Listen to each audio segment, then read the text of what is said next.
Okay, we're going to begin this next story. It's called In Court Again, and it's the final part of a longer story. You may have listened to this, but if not, this is the end of it. The original story is a lesson in faith in the 21st century, and all these stories are taken from It's a Room Life Book 4, Northcote. And this story is actually from 2012. In Court Again. We had already been in court at Skegness in August because our mortgage for Northcote had run out and I was having terrible trouble finding another lender.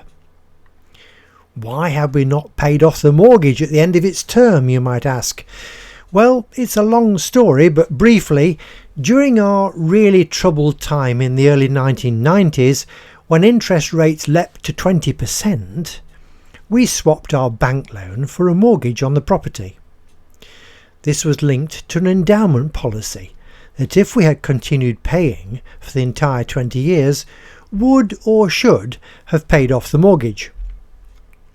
Things got so bad after another 2 or 3 years though in the 1990s that we had to stop paying the endowment insurance and only just managed to keep paying the mortgage interest. Back to 2012, I had found a new lender at the 11th hour. In fact, it was the Ipswich Building Society, who could not have been more cooperative and helpful to us.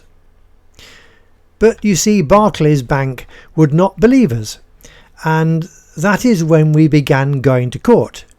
It must have cost them a fortune eventually. We had won that first court hearing in August, and the judge had given us another month or so.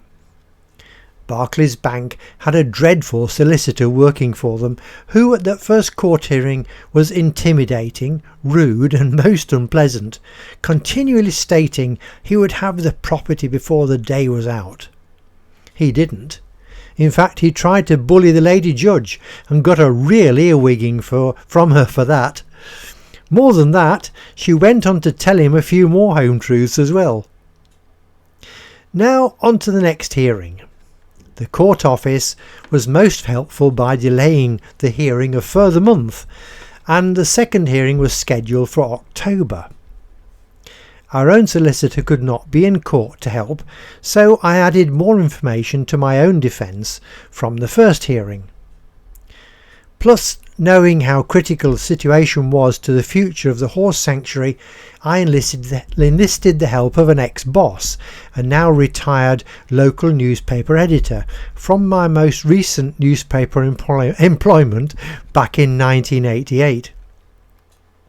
A quick note here, the Northcote Heavy Horse Centre is a sanctuary for big horses with problems. It's a registered charity run entirely by voluntary helpers, but at this time Ruth and I owned the property even though we were now retired. The mortgage was with Barclays Bank, and if they succeeded in getting their hands on the property, obviously they would hold a forced sale and the horses would be out. It would be the end of the whole operation, and all those creaky animals would be on the streets, as it were. The situation was very serious indeed. Trina was the current manager, and she and her friends had also enlisted the help of the local press, who appeared at the court for the hearing. So with my ex-editor friend, this meant that 2 newspaper people were present. A retired policeman friend from Spilsby greeted me. He was also in court again, as he had been in August, acting as a voluntary advisor in another case. The Weasley solicitor was there again, despite my complaining to Barclays in August about his unprofessional behaviour.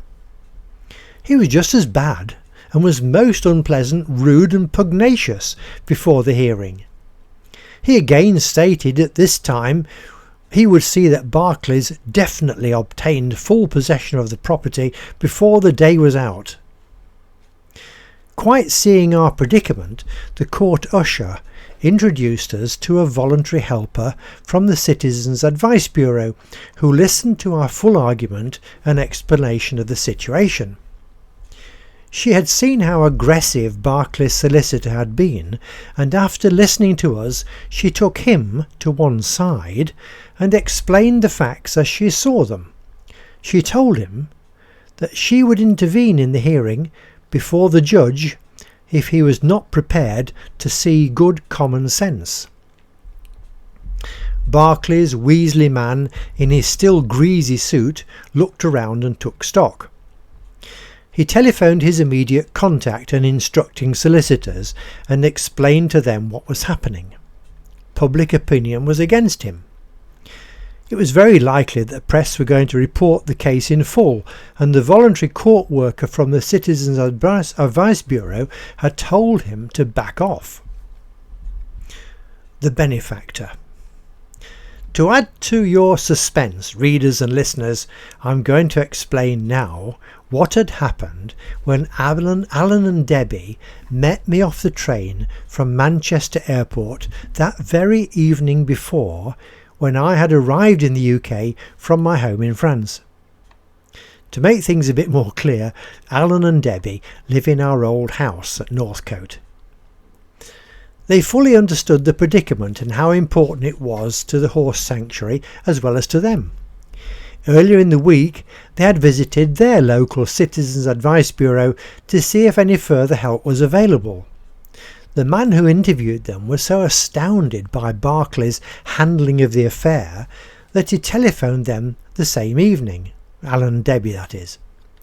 He explained that as a volunteer at the CAB he was not supposed to get involved with individual cases, but this one was so important he felt he had to intervene. Debbie and Alan met me off the train at Lincoln. It was about 9 p.m. in the evening.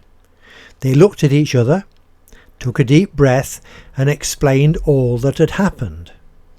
If I was agreeable, we were to go and meet this same gentleman on the way home.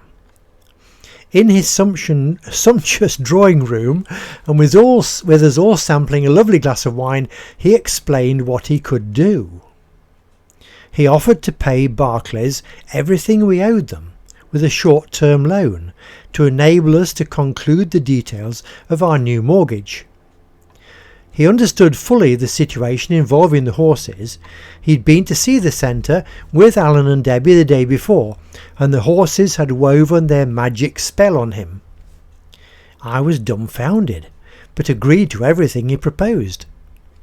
The very next morning, the morning of the hearing, I telephoned our solicitor and told her what to expect, which was a letter of proposal from our benefactor's solicitor confirming that £70,000 had been deposited with them for the purpose of assisting the horse centre in their problem with Barclays Bank. Back to the court. While we were all travelling to the court in Skegness that next morning, the letter arrived by fax to our solicitor, who delivered it by hand to the Central Court Office in Boston, who in turn transmitted it to the court in Skegness. All this by 10 a.m. The Weasley solicitor working for Barclays Bank in his greasy, shiny suit was informed of the arrival of this letter and its full contents, and he telephoned his instructing solicitor once again. The line was very hot for a few moments. We could hear every word, as he was in the open reception area. Consequently, we knew what he had to tell us. They could never win against all this pressure and public opinion. In court, a few minutes later, the judge turned to me and smiled. He explained that Barclays had asked for a further adjournment to allow time to conclude the details of the new mortgage. All our united efforts had defeated the unhelpful and inconsiderate giant bank. Within the month, our solicitor had managed to push things along and conclude the final details, so that now only the house was subject to a mortgage and the horse sanctuary could breathe a sigh of relief. We did not need to take up the supremely kind offer from our benefactor, and the newspapers printed a somewhat watered down version of what had really happened. All my efforts had been vindicated. 2 years or so of acute stress had been worthwhile. Teamwork had won in the end, but overall my continued faith in finding a suitable solution had worked out. During the prolonged interval while I was seeking a new mortgage, all kinds of weird and wonderful solutions had been on offer. None of them were good common sense, and all of them very expensive. Arranging that new proper mortgage had not been cheap. It had cost Ruth and I in the region of £6,000. But it was the right thing to do. And then there was the final hurdle. I had to get home. You can read Train Troubles, the story that follows. There we are. That's the end of that little story, brought to you by Cracker Books, written and read by Keith Sanders. Now we haven't to shop anymore. All our stories and videos and books are free to download, free access on the internet. You can see them all. That is about nearly 200 of these audio stories. There's over 100 videos, and there are 8 complete books. Have a look at www.itsarumlife.com. Spelling is ITSARUMLIFE.com. There was hours of entertainment in those stories and books. Do have a good look, and thank you for listening.